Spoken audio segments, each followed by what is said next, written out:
So the theme in this lecture is why was Asia written originally in Chinese in these characters, Yaxia. The curious point is why does it mean inferior, narrow, and inferior? When I discuss this normally with Chinese or Japanese, they say it's only the sounds, they don't mean anything. Yet they may have a meaning. And I believe them as if they had a meaning. Now we get the new rules of this language game. We still have religion with us, but cultural interpretation in the situation of clear Chinese cultural superiority is the point of view from these rules are being made now. These are made when we have Europeans residing in China and doing these things. When you think about the movement of ideas or cultural boundaries, we have to understand that you can never take one idea and transmit it cleanly, poorly, as it is, to another culture. There's always some kind of change. So we have this kind of idea here, let's say the idea of Asia and Europe. It has to be interpreted through a boundary. When you have a cultural boundary, group boundary, personal boundaries, there's also noise created by misunderstandings and difficulties in understanding with the conceptual equipment of another culture. So things always change, meanings change, and this is what happens to Asia when it enters from previous European cultural sphere to the Chinese cultural sphere.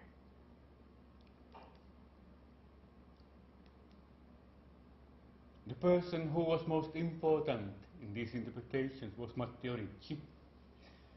He was born in 1552 in Macerata, Italia, and he died in Beijing in 1610. And then his name was Li Madao, written in Chinese in this way. We had to change also his name. It's a painting of him made in 1610 by a Chinese person who became Christian. Whether it was done while he was still living or right after his death, we don't know. But he's also in Wikimedia Commons, and we can be seen there. He's supposed to be wearing a Chinese dress, not the European one, which is also a point.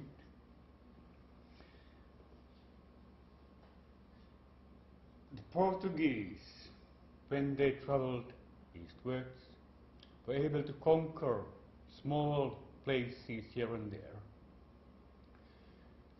Also, they claimed to have great fleets. They actually never were militarily very superior on land. Also, they were good on naval warfare. And they had these posts only in places where the local kings and empires allowed them to have. And in China for a long time they were not able to establish any kind of place until in 1557 the Chinese allowed them to make a small base on a small island which they called Ciudad de Santo Nome de Dios de Macao. and which we nowadays know as Macau. And a few decades later, in 1582, Jesuits were finally allowed to enter China proper and start spreading their gospel there. Matteo Ricci was one of the first Jesuits who went to China. He went to a small town called Shaoqing and started to spread the gospel. It was not too easy. We had these European monks standing in a street corner in Chinese towns, speaking very bad Chinese, wearing European clothing, and they had around them people laughing at them and refusing to listen. What they did is that they shaved their head and put on themselves Buddhist clothing, because Buddhists had been in China for a long time and they were quite known Chinese cultural phenomenon. You had to put away your European pride, and start to try to look like Chinese. And then people started to listen better to them. Disguising themselves as Buddhists had also other advantages because they were able to stay in Buddhist monasteries, overnight them there when they were traveling. And the Chinese Buddhists also taught them Chinese language and customs and culture, how to behave. And they had also religious or theological discussions with the Buddhists and could learn about Chinese way of thinking through them. So for a long time, for decades, they were Buddhists, until the Jesuits found out that the Buddhists in China at this time were not held in very high esteem, but they were on a lower esteem. And the Confucian scholars were held as high esteem.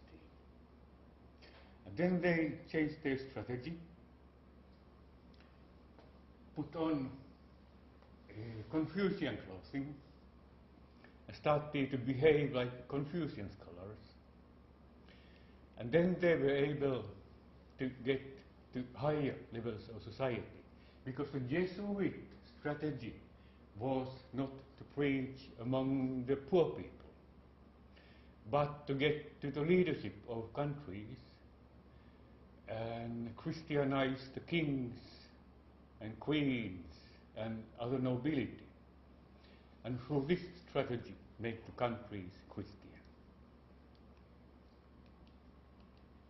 So the robes are examples of this strategy.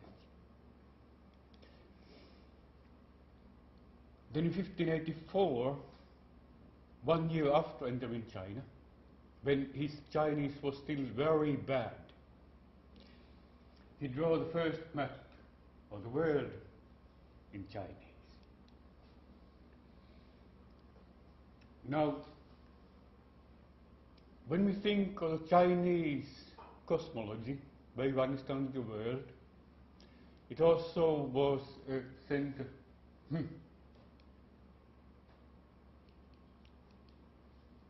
Periphery structure, dangerous machine.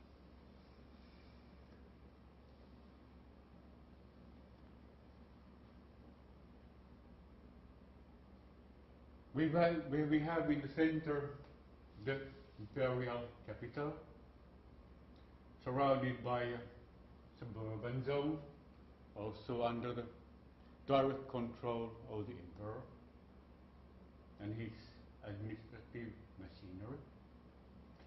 And further away we have a zone of nobles, which the emperor does not control directly, but it is divided into prefectures, and trusted administrators take care of that place.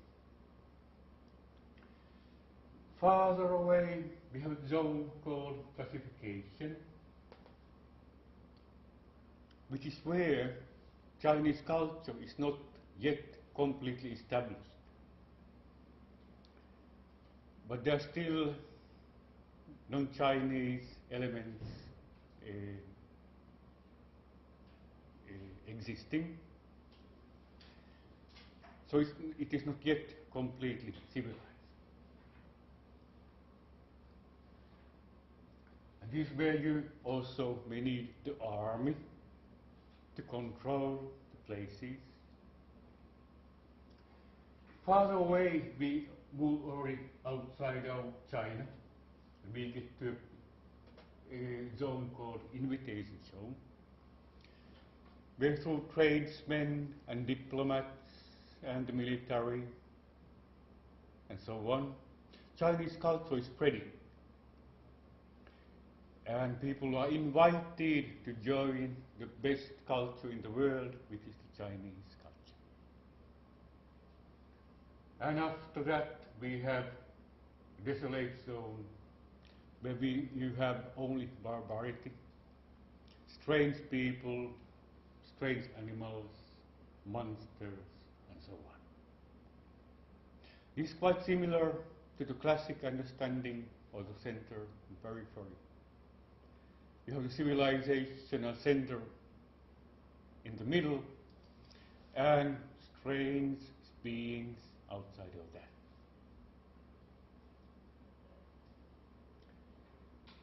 And the Chinese understanding of the world is that it is a square, not because it necessarily was a square in a geographic sense, well, simply because the shape, square, was beautiful. It was aesthetically esteemed. That's why the Chinese characters also follow the shape of a square. It became simply an aesthetic model.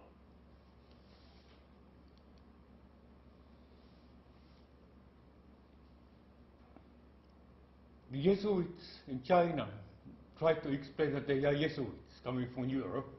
This was not accepted. European names were not acceptable. The Chinese wanted to name the strangers according to their own naming practices.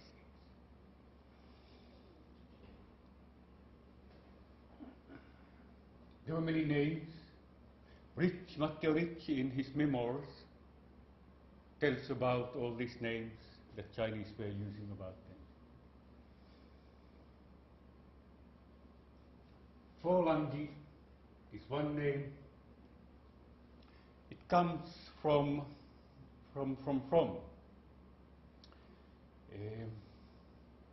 Chinese Muslims.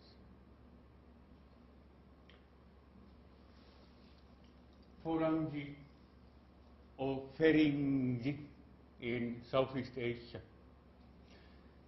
It comes actually from the name Frank, meaning the French ancestors of the French in Europe, because this is the name with which the Muslims called Europeans in general.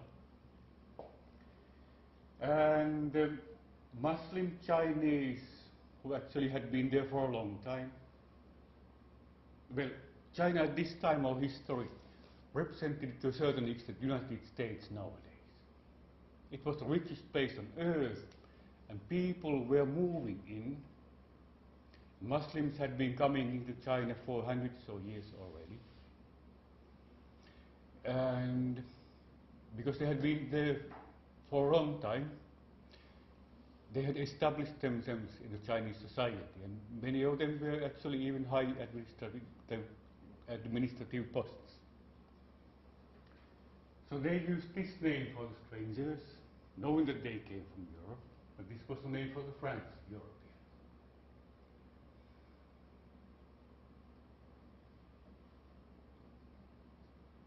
But this character also means Buddhism. And so the Jesuits appeared a kind of Buddhists also inside of this Chinese name. boys who have machines, and this usually refers to the cannons or the protege. They were also called YG, out of barbarians, because they came from somewhere far away. One name was Tai Chi. This refers to Thailand, the Thai. So they were supposed to come from Western Thailand, somewhere in the West. Sometimes they were called Vigoseng, strange, banished from a strange country. And sometimes they were subsumed under the Muslims, because this is the way Muslims are called in China. People who travel around. Because there was not necessarily any big need to make a sharp distinction between Christians and Muslims in that time of China. And actually, the Jesuits, especially Matteo Ricci, who learned Chinese strongly, and eventually started to publish in Chinese Christian theological books. All those people who bought them were Muslims, for whom the doctrine was similar enough.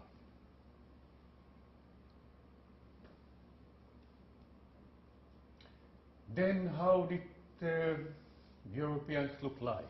This is not only the Jesuits can refer only to Portuguese.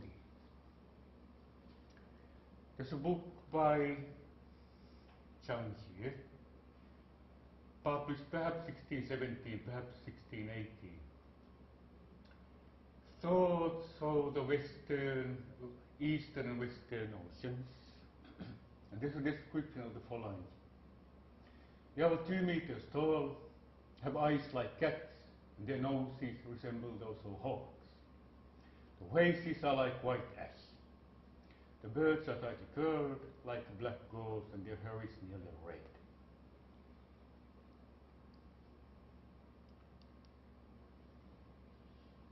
Then Chai Xian, and I emphasize that I'm not good at pronouncing Chinese.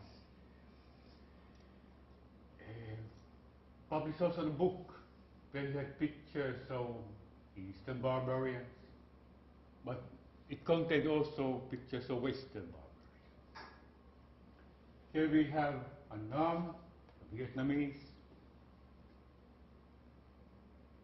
This probably is Ryukyu.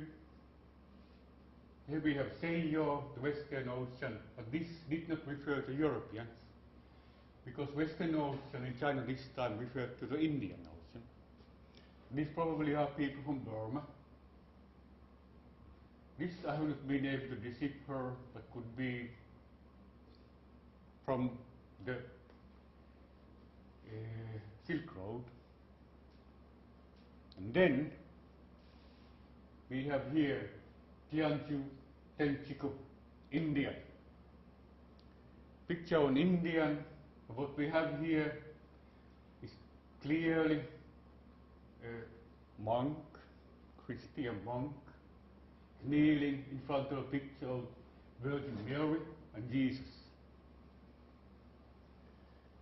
So India or Thailand was the place where the Europeans were supposed to be coming. Again, India figures here strongly because it is in the center of the continent.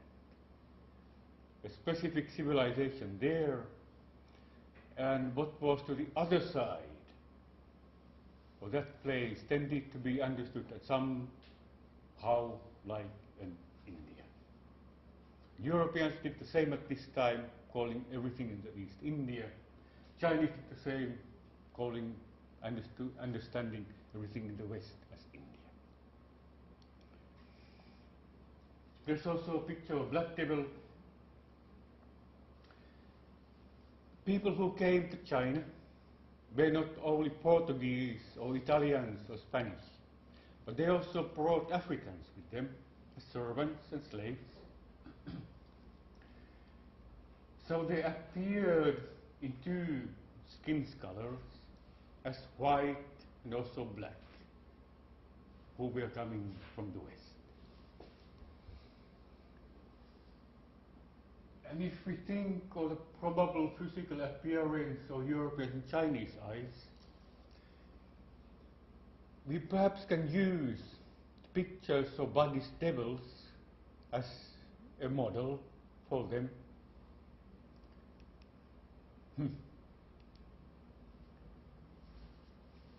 This one picture taken by me from a Buddhist altar, where we have a devil with black skin, with fire around it. This is another one, kind from a book and changed a bit. Fiery eyes and red hair.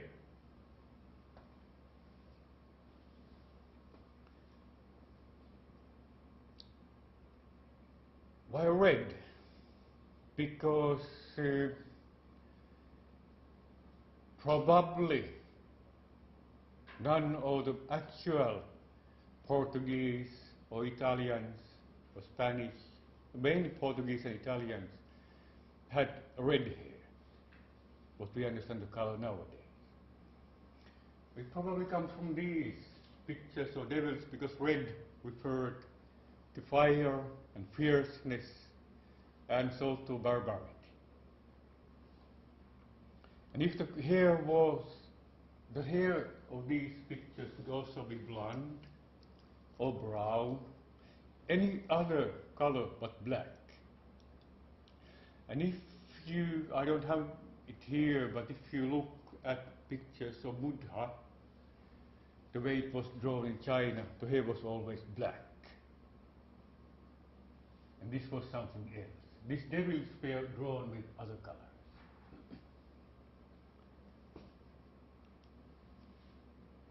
There's a picture also about the Japanese wako pirate in the book.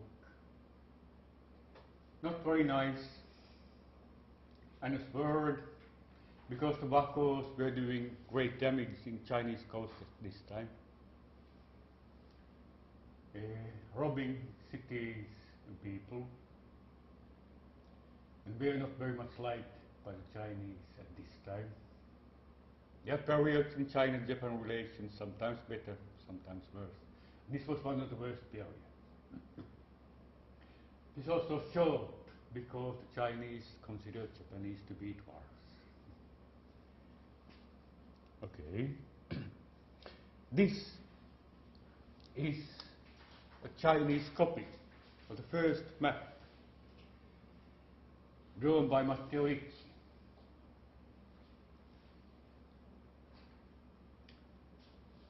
It's not very clear.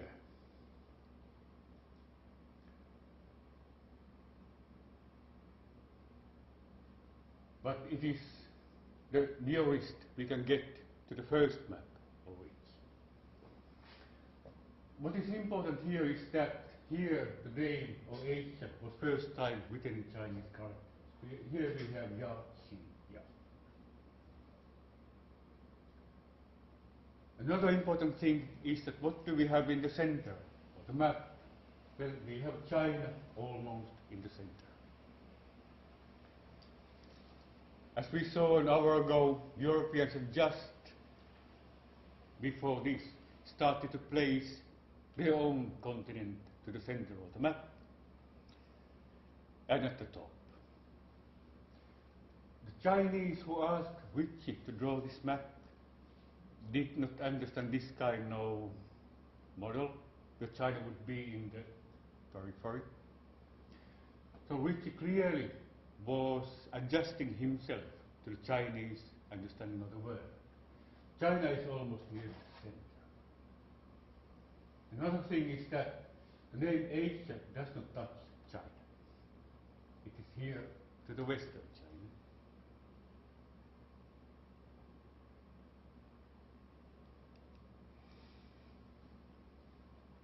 This is a Japanese copy of which is second map in 602.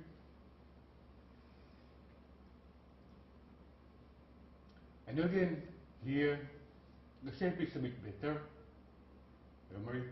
Americas are drawn better, also Africa, Europe, and so on. Again, here we can see the name Asia. See, is here. It is not over China. And then Europe also happens here in the way that which himself wanted to draw it.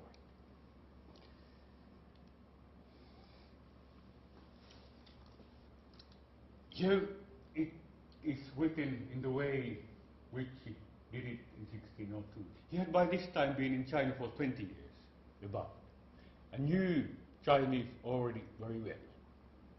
He could speak it fluently, write it fluently, and he knew what he was doing. In his previous maps and in his previous writings, he had experimented with different characters. This is with which he was finally satisfied. He clearly gave the name of Europe by himself. And he presented himself from this time onwards in his writings Europe, person, Ricci, Matera.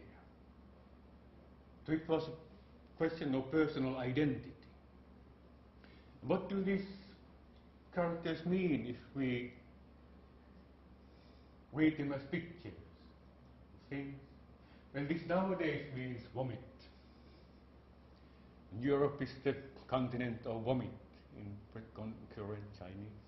But at this time, about half a millennium ago, it meant singing. It describes a person with mouth open, singing, in front of people who represent the congregation. Matteo Ricci was not only drawing maps, he every week gave sermons to his congregation. So this is a map of a priest speaking religious things to his followers. This means to patrol, to go around. That's what the Jesuits were doing all over the world. This also refers to a whirlwind going around. So here we have a priest who converts people to Christianity and preaches for them and goes around the world. It is logical if we don't take only the sounds, but also the meaning. And as I said, Ricci experimented with different characters and he was satisfied with this. He gave the name for Europe in Chinese characters. But Asia is the problem. Of course, this was a character that was used in many place names. But this is the biggest curious thing, because why would you call Asia, the biggest continent, as narrow?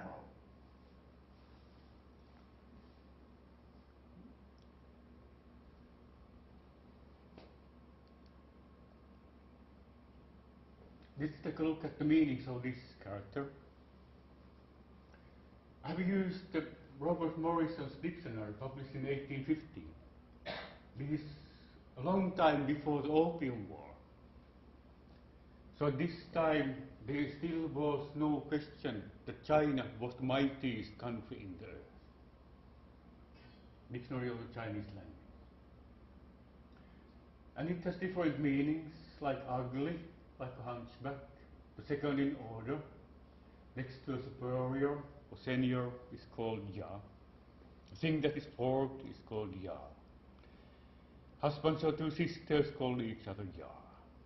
Ya, as it is otherwise pronounced A, is an epithet that precedes the names of persons in the lower walks of life. Stalin, Atau, and so on.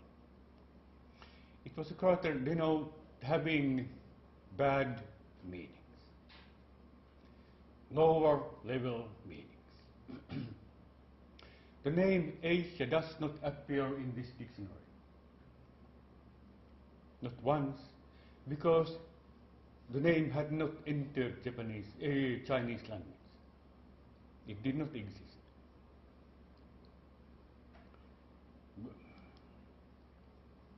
When you think of the Chinese who can identify themselves as Zhonghuan, central, exalted people,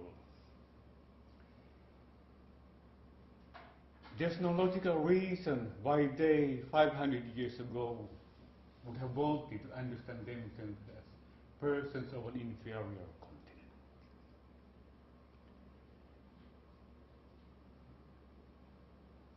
They were still, and for a long time afterwards, the mightiest, most civilized people on earth. If you think of Jesuit writings at this time, how they described China, Professor Luis de Guzman, Spanish, or si Franciscan or not, I don't remember, historias missing. He was a Jesuit also.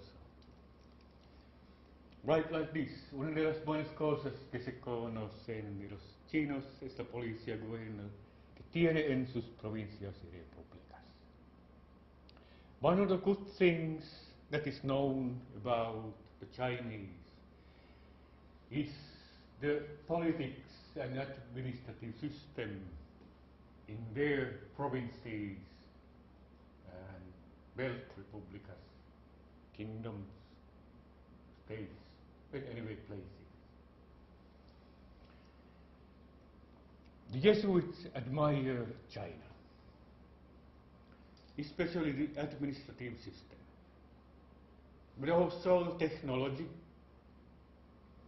China was at this time of world history the most efficient producer of the most high quality products, exporting them and importing raw materials. Europeans dug up silver in American continent, shipped the silver to the east, to China, and bought Chinese goods. The Chinese took the silver, the raw material, and minted coins out of them, and lots of money was in this way circulating in the whole Eastern Ocean area.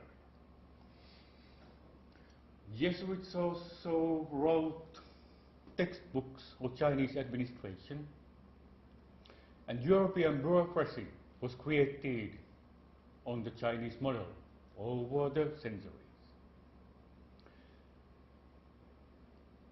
You have university education for future administrators. They have to pass tests, and this kind of obtaining this kind of civilized general knowledge they can get into administrative posts. Even in the late 19th century, when European future bureaucrats, they studied languages and humanistic learning, and not social sciences, because social sciences didn't exist. This is also the Chinese model.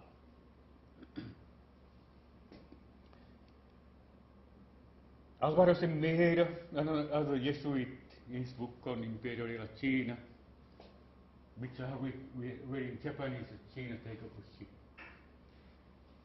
This is a few decades after it, but still, he writes, we can consider it as being part of the contemporary time.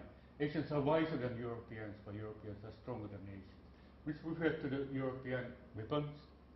Of course, also gunpowder and firearms are a Chinese invention. But when the technology went to the West, it was made better first by the Muslims and then by the Europeans and so on. But Asians are wiser. This is a reference to Aristotle and his idea of Europe and Asia about 2,000 years ago from this time.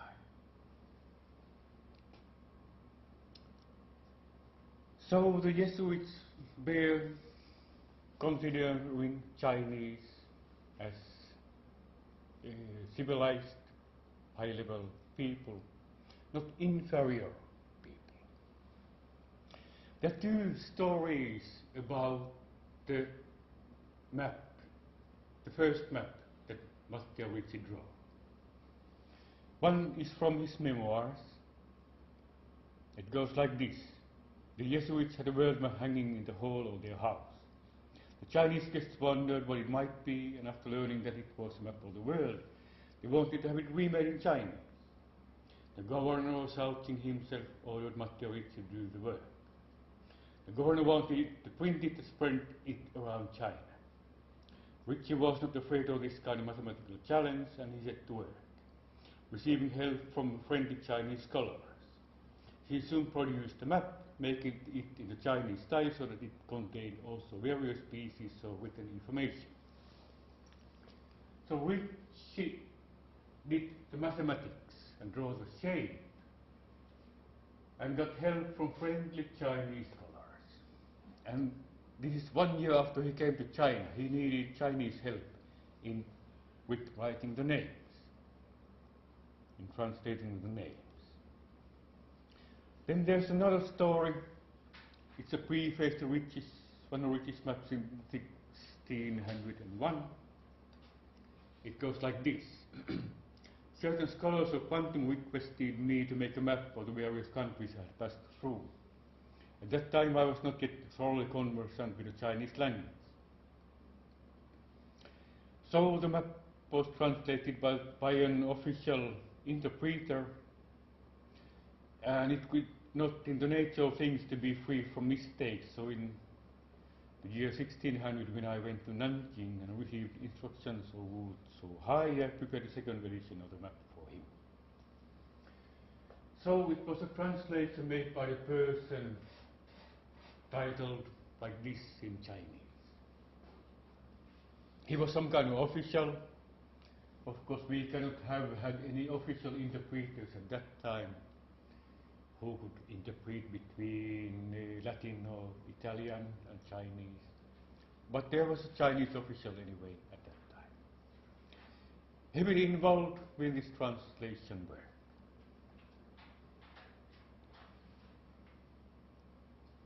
So here is the map, and here is my interpretation how we have to understand this name. We had in the center of the world, the central country, China, ruled by the great Ming dynasty and peopled by exalted, flowery people. You did not take the world and then place China somewhere in it. You started from China, then you placed the rest of the world around China. That's what you had to do. Around China we have this narrow sphere where we have barbarians and the Phalange and Japanese Wako pirates and so on. And it would be logical to call this zone around China as not a good place, narrow, and not a good place. This is logical.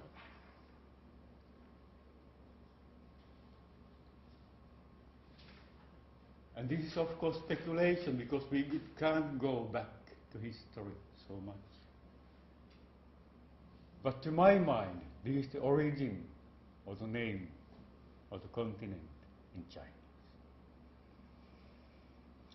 There are not many traces so rich in later Chinese literature. There's one book called World Maps, Chang Huang, 1613, 3 years after Ricci died. It's spelled map writings compilation. There are 5 continents in the world. They are Upper and Lower America. Then there's a place called Amoligia, which means the southern continent, described by the Greeks and also by Matteo Ricci. Nowadays we call it Antarctica, but it was considered to be much bigger at that time. Then we have Asia, we have Libya, and we have the Nile River. So Europe actually did not appear in this account for geography. Chang had not read very carefully what Matteo Ricci was writing, and not much remained. In Japan, there was much more interest in Ricci than in China, but the Chinese didn't need this kind of cartography, so much disappeared. There's one problem with the name nowadays. Why does it mean a less exalted, inferior continent? It's not a problem in Japanese or Korean nowadays, because the name is written with phonetic script, and no pictorial meaning comes with it. But if the Chinese person 500 years ago had translated it with these characters, it might be easier for the Chinese to engage in Asian cooperation nowadays and consider themselves as Asians. This could also have been possible. But this did not happen half a millennium ago. So now in Chinese we have the inferior continent, the vomit continent, the bad continent, or evil continent. And only one continent has a beautiful name, America. Then we have the Australia, which is quite neutral. But a curious history in itself. While things were happening in China, other things were happening in Europe. And yet another completely different language scale emerges there.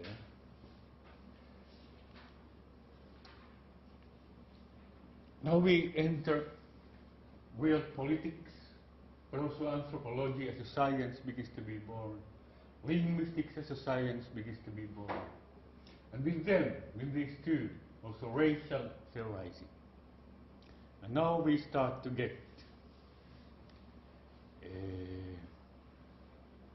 more specific categorizations.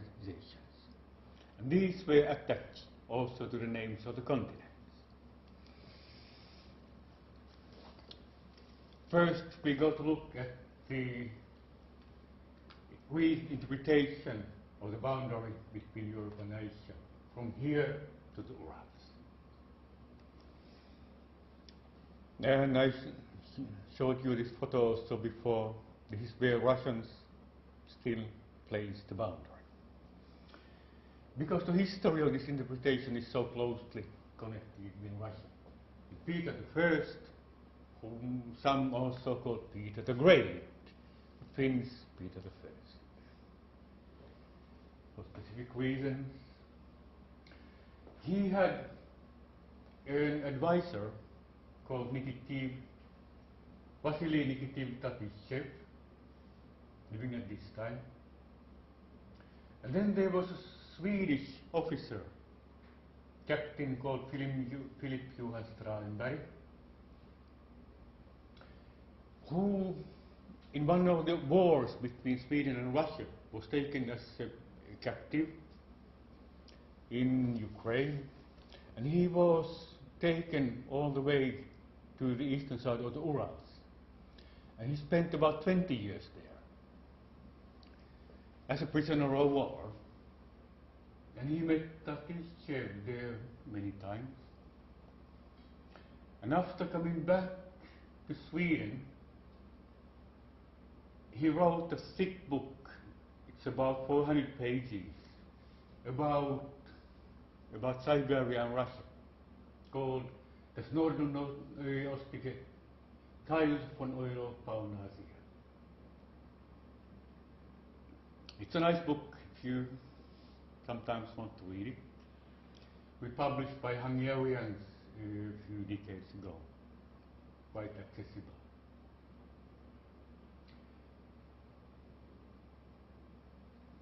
And what happened is that Peter I wanted to Europeanize his country,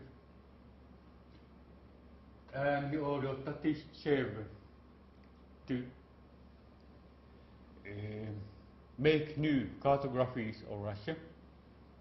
And Tatistchev came up with the idea of the Urals as the boundary.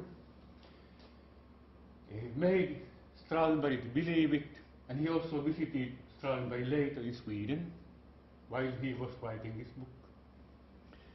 So he acted as a publicist of Russian argument about the boundary between Europe and Asia.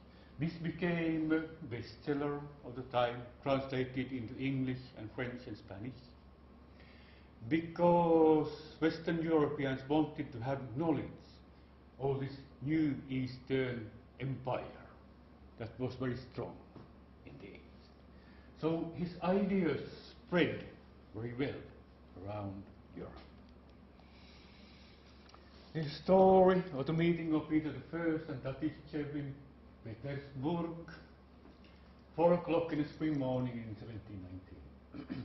The Tsar was sitting in his study room at the table overflowing with geographical books and maps. When Peter saw his guest, he immediately grabbed one of the maps and folded it open in front of Tatistchev's eyes. The map depicted the Earth's globe with continents named America, Europe and Asia. Peter pointed at Russia with a laugh and proudly said how big it was. But what do we know about it? In Europe they are writing fables about us. It is time to study the country, its nature and resources. It is time to bring knowledge within the country and outside.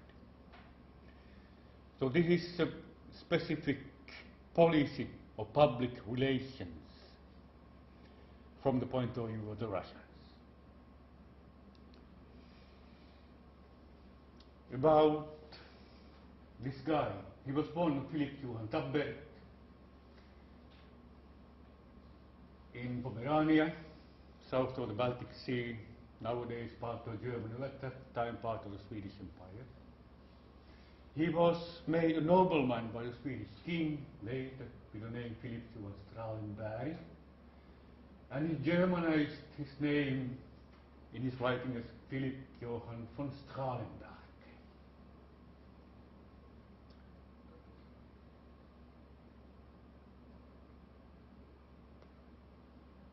Yeah, that we talked about.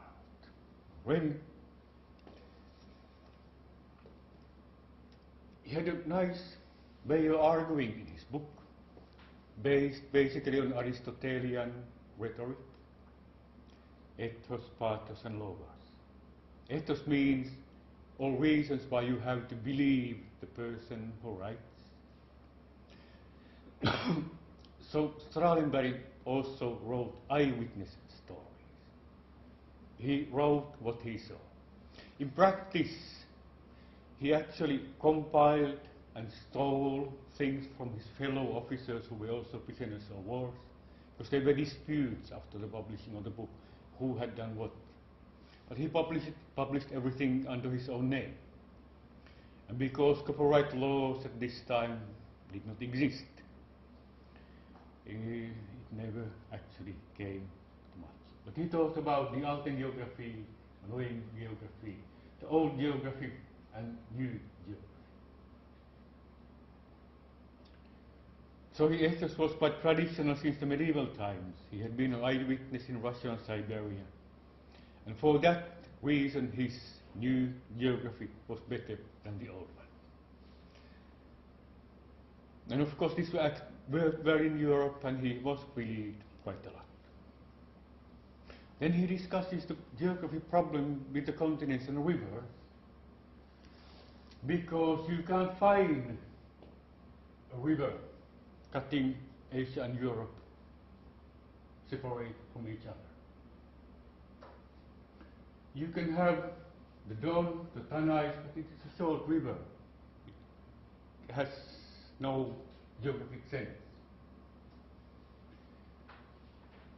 You can use Dnieper, which it was quite often used in Western European maps at this time, and go here, from here overland. There's not a long trip to other rivers, to Lake Ladoga here, and the other rivers to the White Sea and so on. Other way was to go from the Caspian Sea and use Volga, then Kama, short way overland, and then the Vienna River to the White Sea. And then you could also go from Ural River to Tobol, Irtysh, to the sea there. This is Tobolsk, where Strahlenberg spent 20 years, and this is the Urals, Ural Mountains. So, what does he write about the Urals? Here we get into pathos, which is a way of making the listeners believe what you say. Here he turns into very beautiful language. He's not a good writer, and he uses very plain military man's language. But here, first rises from the polar sea between the mouths of rivers Petsora and Ob, the mountain range, which the ancients called Montes Rifeos, but the Russians called it Kamenoi or Veliki Poyas. It means stony or great rock belt, or even Poyasemnoi, which means belt of the earth. Now we have the other belt of the earth described by Strahlenberg. Actually, as I showed you last week photos, it's not very high in most places. But he writes it to be high. A magnificent mountain range. Then there's logos, which are factual elements of argumentation. He writes many things. Rivers in the western slopes of Urals flow to the west, or rivers on the eastern slopes flow to the east. Well, this is logical, but not very interesting or important. Then there was spruce, oak and hazel in Europe, and larch and fir in Asia. Yeah, but there's no actual clear-cut difference. Along European riverbanks you can find small stones of various colors, but in Asia you find grey rock. Again, okay, there's a difference. These are small differences. They are true to some extent, but these are not criteria to decide the running of continents. These are irrelevant things when we have to decide where the boundary between two continents lie. But these are his reasons. So his logos, his factual arguments are quite weak. What we have is his pathos, his beautiful description of the Urals as a magnificent mountain range. So here we have a hommano datsuvanyo.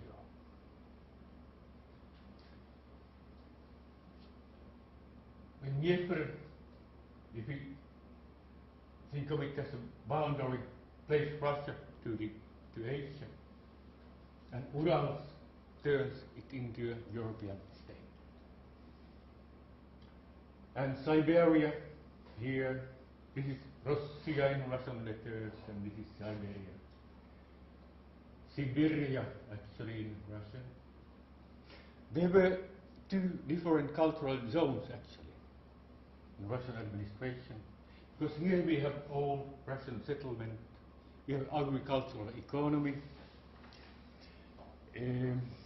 functioning administration. So this was an organized place. And here we had large forests, we had various ethnic tribes, and we have Russian fur traders, but it was a wild area, the wild Russian East.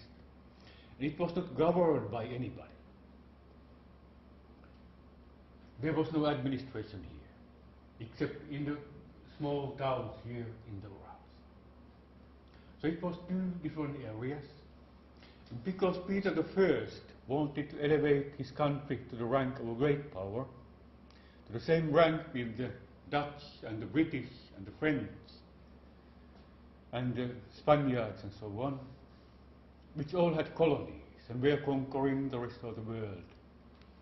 This construction made Russia a European country that had colonies. Good political argumentation, which Strahlenberg wrote in his book, and gave also other reasons why you to think so. There was a necessity for this kind of rhetorical redescription of Russia, because until this century, people had considered Russians as pagan, barbaric people, similar to the Tatars. They had even been judged as an unintellectual nation. People had little information about greatness, power, and riches of this powerful empire. And what did Peter I do? He established a great empire through wars with the Chinese, Turks, Swedes, Persians, and Kalmucks. He put Russian fleets to the Baltic, White, Pacific, and Caspian seas. He had created an army after the model of the most civilized countries, meaning Western European countries. He spread the knowledge of arithmetic, sciences, and foreign languages throughout his empire. And he organized the Russian administrative system. There's a story. Tsar Peter used to sleep only 4 hours a night, spending the rest 20 hours for work, for his country. He, for instance, personally inspected most European basic laws. This all would fit the next a description of a frugal Dutch Protestant merchant or worker who worked a lot, created riches, and followed his religion through this kind of Puritan economic activity. So he created a picture of Peter as a kind of Enlightenment hero, simply residing in Russia. He enriched his empire by establishing many populous towns, built roads and canals to facilitate trade. He increased mining and manufactures so that output had become 5 or 6 times bigger than before, enabling easily the payment of the cost of his wars and construction projects. Peter's personality was especially welcoming. He was good-natured, friendly, and hardworking. He was an enlightened monarch, the kind of person that a good person was in Western European imagination at this time. So the Russians were elevated high, and the description of Urals as the boundary was created. But Strahlenberg also wrote the Finns into his books, because he also had to fight against the argument that Europe is where Europeans live and Asia is where Asians live. And he had to create a situation where you can find Asians also in Europe, west of the Urals, and this fact did not make the place Asian. Finns, my ancestors, had been the last pagans in Europe. A crusade was made to Finland by the Swedes, and Finns were Christianized. And by this time, Finns had been for about 500 years part of the Swedish Empire. And many of the soldiers and officers there in the Urals were also Finns, with Strahlenberg. and speaking Finnish, also Swedish, both languages. And the officers there began to collect lists of words of different languages. And they soon began to think that Finn comes from the name Hun, and begin to think that Finns belong to Uyghurs because their language is similar and have similar structure. The physical appearance might have been bigger, but the racial categories had not yet been built. So the language was similar. And if you think of Finnish grammar and Japanese grammar, we can easily find a number of similarities. Both languages are agglutinative. You attach these grammatical endings after the word and not before the word, as in the European languages. And you have a normal system of consonant, vowel, which is also in Japanese quite often. And it's not so difficult to learn these languages mutually.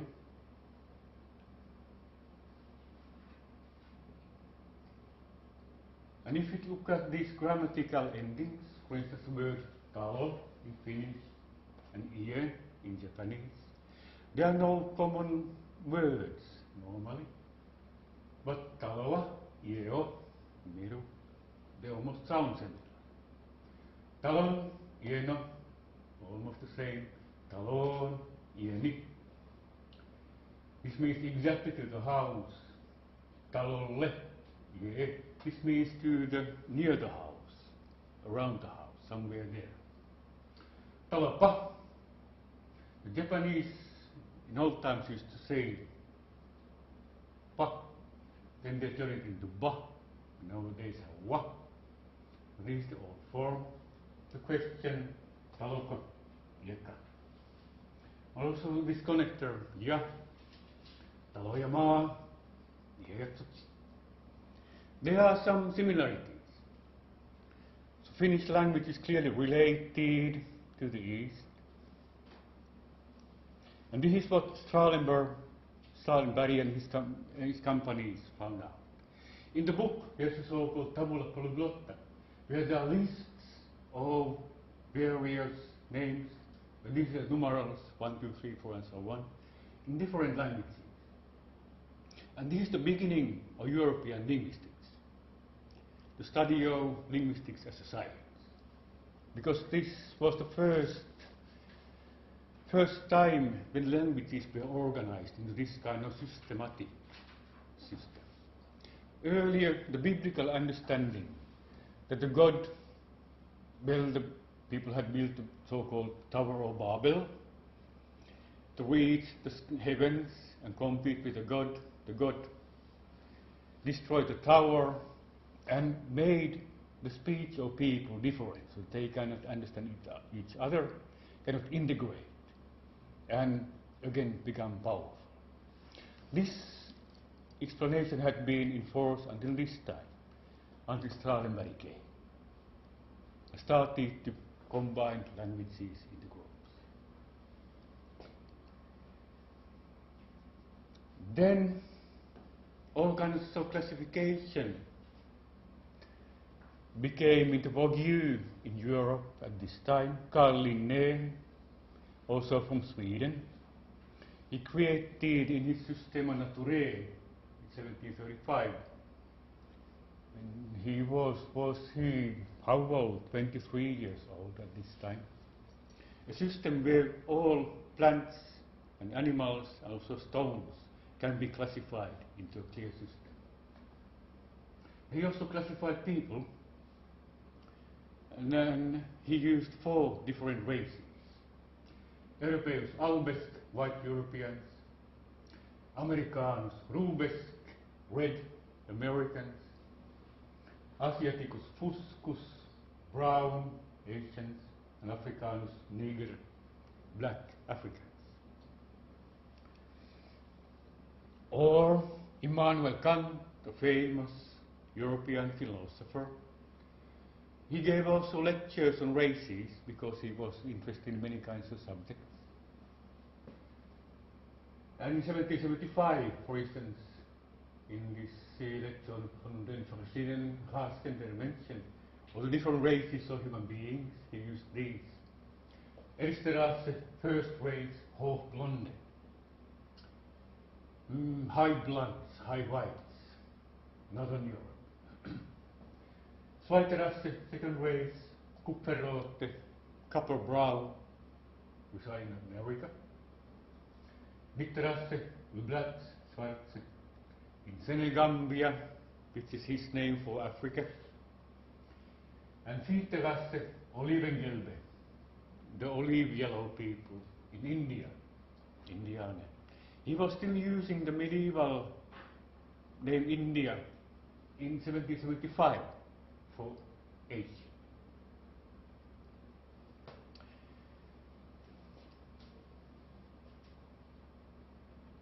These colors are not necessarily empirical colors. American Indians are not red in the way red is red. The color comes from the paint, skin paint that some Indian tribe used. And from this they became to be called redskins.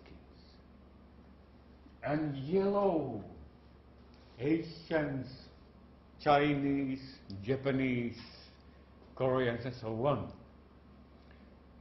You are not yellow. I think the name, the color, comes from Chinese culture, because yellow used to be associated with the center. And center was the most exalted place. So it was a exalted color, associated with the Chinese empire as an empire. And the yellow comes from this. And this is again speculation, we don't know. But this is only sensible,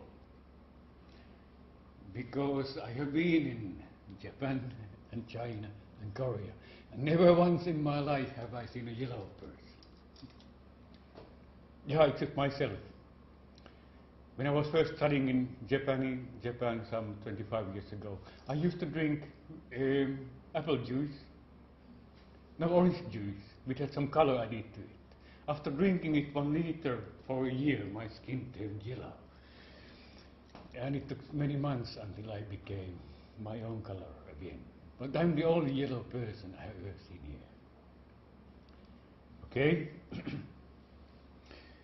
Science advances in leaps and bounds. Johann Friedrich Blumenbach was a German doctor who started or systematized the study of anthropology. In 1775, when he was it 28 or so, he published in Latin the Generis Humani Varietate Nativa, and its German translation came, and a new edition came in 1798, über die natürlichen Verschiedenheiten in Menschengeschlecht, about natural differences of human beings. And this is scientific now.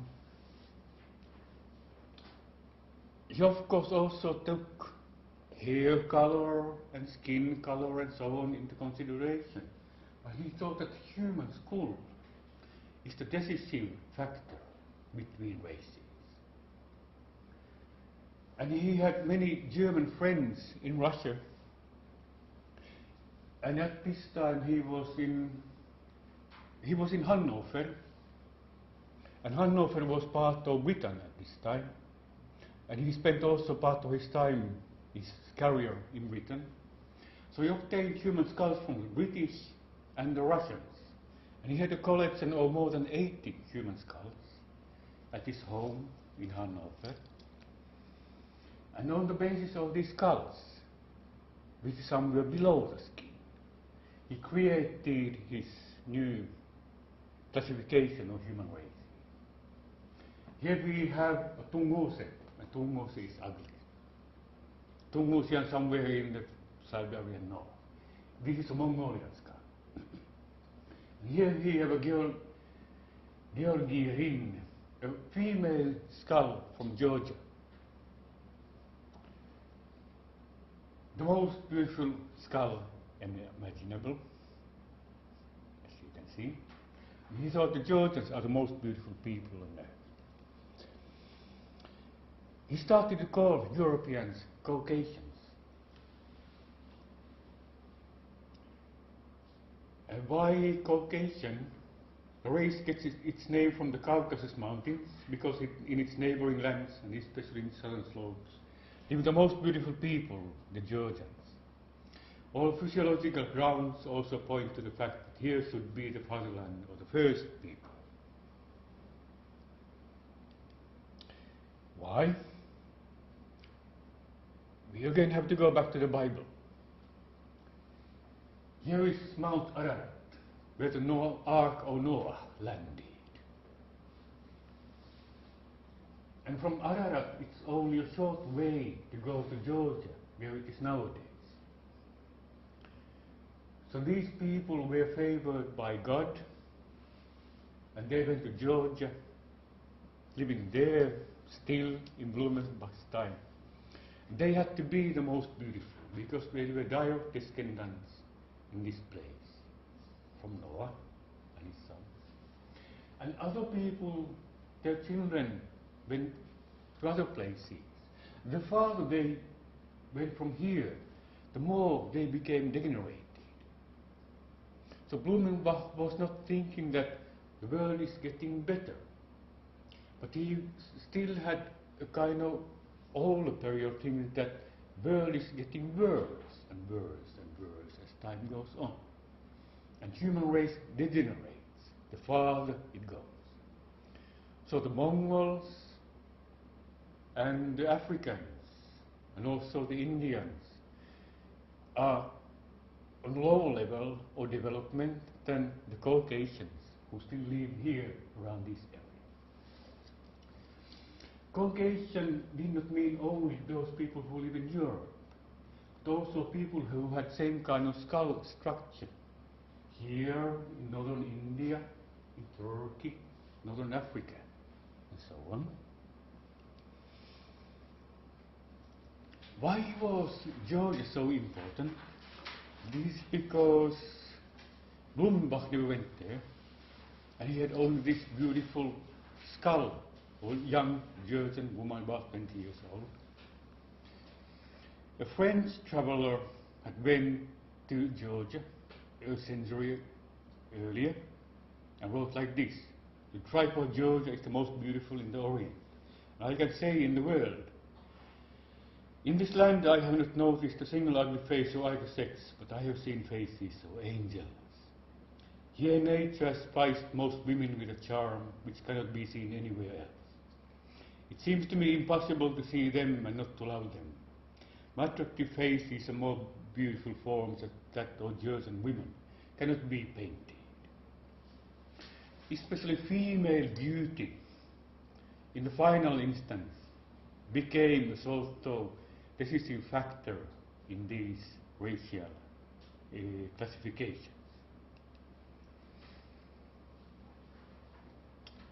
With this it was added that the races are mixed.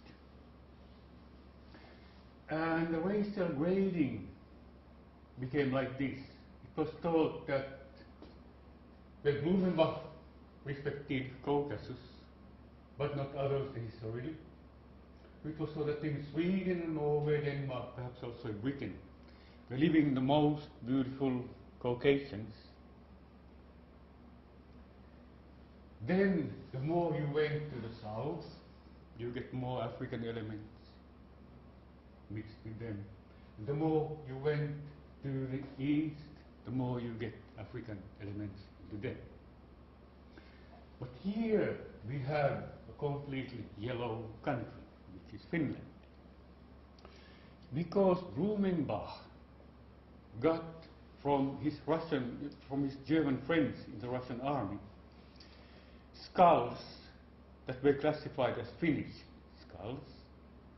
And Blumenbach's description of Finns is that they are 1 meter, perhaps 1/2 meter tall people, with a square face, black, rough hair, slinking eyes, and barbarous nature. He wrote Finns into poor Mongolians, who for some reason had come from here and settled to Finland. So both in Finland and here in the east you had poor Mongols.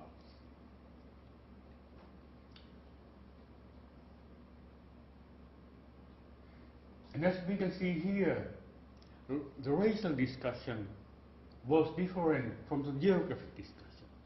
Ural has no place here, and even the Mediterranean is not a decisive matter here at all.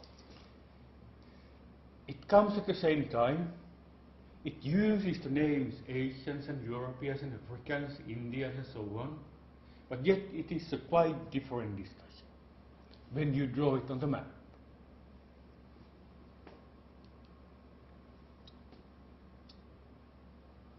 To be considered as the ugliest people in Europe and in the world, most barbarous people, was quite dangerous in the 1930s, when we have Nazis in Germany especially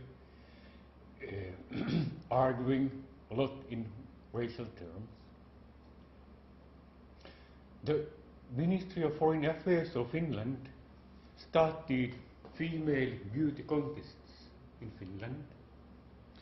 Well, the initiative came from the ministry, and then a private organization did that. And one Finnish lady, Esther Toivonen, happened to become Miss Europe in 1934. And then the Ministry of Foreign Affairs took photos of her and sent all around Europe to newspapers to be published, to show that Finns are beautiful people. So this was foreign policy, and female beauty was the ultimate criterion on deciding on these issues. Blumenbach actually met a young, black, but beautiful and intelligent African lady at the later part of his life. And he started to write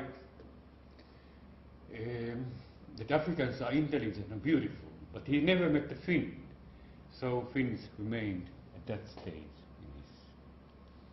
in his ideas. Let's go then to Germany in the 1930s and early 1940s, when Adolf Hitler was the Reichskanzler, and he had also his own racial policies connected with the continental nations. What he wanted to do was to create a Neues Europa, New Europe, which would have been racially poor. And these ideas come out in his so-called table speeches that he gave to various people over dinner. And he considered that the Germans and the Dutch and the Flemish, the Austrians and the German Swiss, and the Danes, Swedes, Norwegians, and Swedish-speaking part of Finnish population are fairly poor Aryans. So this is the nucleus of real Europe. And the rest are mixed races, Africans and Asians here. So this is the kind of smallest depiction of Europe that I have ever seen in these texts I have gone through. And the idea then was to conquer, especially eastern parts of the land, send the Slavic people here either further towards the east or to Africa. Especially Madagascar as an island was sort of reserved for Slavs from this part of Russia. Then to settle here Germans and other Aryans, the Dutch and the Norwegians and so on, and married them with the most beautiful ladies that had been living in this area. Men are sent away, but ladies, the beautiful ladies, because beauty was a sign of good and noble race. Married them with the most beautiful ladies, who had lots of children, spent their generation or two, create a big Aryan population, then conquer again a wider tract, and renew the process. And little by little, conquer the world to an Aryan people. And he actually tried to put this into practice. Racial thinking easily degenerated into this kind of level.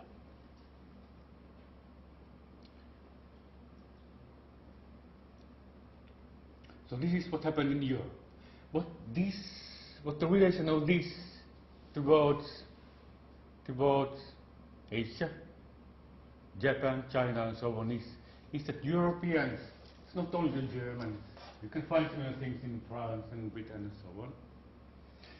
They were now again absolutely proud, and this time there was no China who would be superior to them, or Japan that would have been superior to them. And their racial argumentation throughout the 19th century and the early 20th century is something that the Eastern people here had to try to argue against. And in this kind of situation, try to create some kind of common Asian identity and so on, which was not an easy situation, and what we will talk about next week.